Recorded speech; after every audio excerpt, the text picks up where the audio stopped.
দেখুন, মেসেঞ্জার যদি আপনি ইউজ করেন তাহলে মেসেঞ্জারের এমন কয়েকটা সেটিং রয়েছে, এমন কয়েকটা বিষয় রয়েছে আপনার অবশ্যই জানা দরকার। তো চলুন ডাইরেক্ট শুরু করি। তো মেসেঞ্জারটা যখন আমি ওপেন করে নিলাম, ওপেন করার পর প্রথম ভাইটাল যে ব্যাপার সেটা হচ্ছে উপরের যে বাঁ সাইডের উপরে যে তিনটে দাগ রয়েছে, 3 লাইন, এখানে ক্লিক করার পর এখানে যে সেটিং রয়েছে এই সেটিংয়ের এখানে ক্লিক করবেন। ক্লিক করার পর স্ক্রল করে নিচের দিকে আসবেন, নিচের দিকে এসে এখানে প্রাইভেসি অ্যান্ড সেফটির এই জায়গাটায় ক্লিক করে দেবেন। ক্লিক করার পর এখানে দেখুন একটা অপশান রয়েছে end to end encrypted chat. এর ভেতরে গিয়ে আপনি দেখবেন সিকিউরিটি অ্যালার্ট রয়েছে। এই সিকিউরিটি অ্যালার্টের মধ্যে থেকে এইখানে দেখুন ভিউ অল লগ ইন, এই জায়গাটায় ক্লিক করবেন। তাহলে আপনি জানতে পারবেন বর্তমানে আপনার অ্যাকাউন্ট কটা ডিভাইসের ভেতরে লগ ইন রয়েছে। অনেক সময় আমরা বিভিন্ন ডিভাইসে লগ ইন করি, সাইবার ক্যাফে গিয়েও অনেক সময় আমরা লগ ইন করি আমাদের আইডি, পরে ভুলে যাই, এমন হতেই পারে। তো সেক্ষেত্রে এখানে দেখে নেবেন যে কোথায় কোথায় লগ ইন রয়েছে। যদি মনে হয় যে কোনো এক্সট্রা লগ ইন রয়েছে যেটা আপনার নয়, অর্থাৎ এখানে যেগুলো শো করছে সব আমার, আমি দেখতে পাচ্ছি, এবং এই ফোনটা উপরেই দেখতে পাচ্ছি দিস লগ ইন। এবারে যদি কোনো অন্য ব্যাপার থাকে তাহলে সঙ্গে সঙ্গে সেখানে একবার ক্লিক করবেন, ক্লিক করে একটু উপরের দিকে ঠেলে দেবেন, দেখুন নিচে লগ আউটের অপশান রয়েছে, জাস্ট ওখানে ক্লিক করবেন, তাহলে লগ আউট হয়ে যাবে। এবং এটা খুব ইম্পর্টেন্ট, বাকিটা আপনি বুঝে নিয়েছেন। এবারে চলুন সেকেন্ড অপশানে যাই। সেকেন্ড অপশানের জন্য আমরা একটা চ্যাট ওপেন করে নেব। ওপেন করার পর আমরা কাউকে কোনো একটা মেসেজ করছি, ধরুন কেমন আছো, ঠিক আছে, লিখে পাঠিয়ে দিলাম।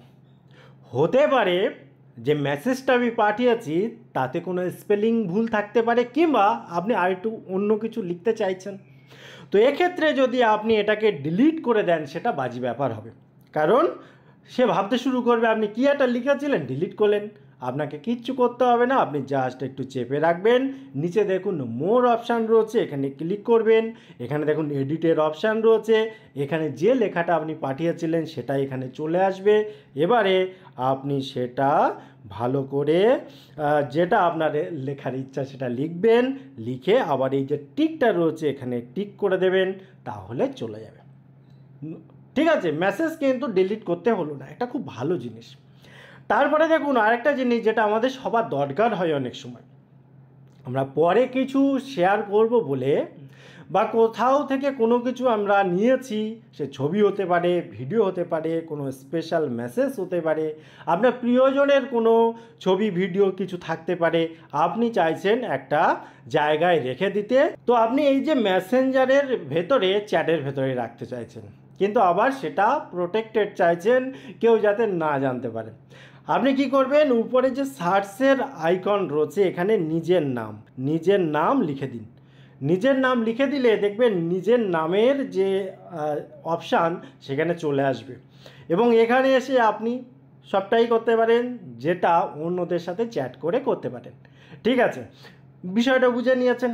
এবারে দেখুন তারপরের একটা অপশান, অর্থাৎ 4 নম্বর পয়েন্ট যেটা বলবো সেটা হচ্ছে, ধরুন কেউ একজন আপনাকে কোনো একটা ভিডিও পাঠিয়েছিল, ছবি পাঠিয়েছিল।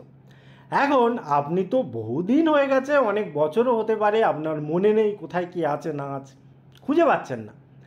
আপনি কি করবেন, জাস্ট সেই ব্যক্তির চ্যাটটা ওপেন করে নেবেন, আইডিটা ওপেন করে নেবেন।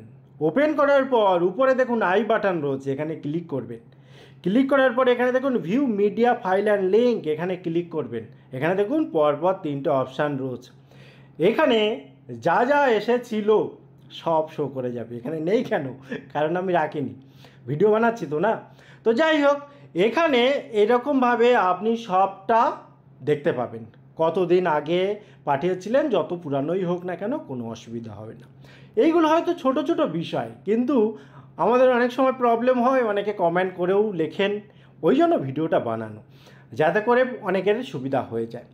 টোটাল ইনফরমেশান কেমন লাগলো অবশ্যই কমেন্ট করতে ভুলবেন না। আবার দেখা হয় পরবর্তী ভিডিওতে, ততক্ষণ ভালো থাকুন, সুস্থ থাকুন, বাই বাই।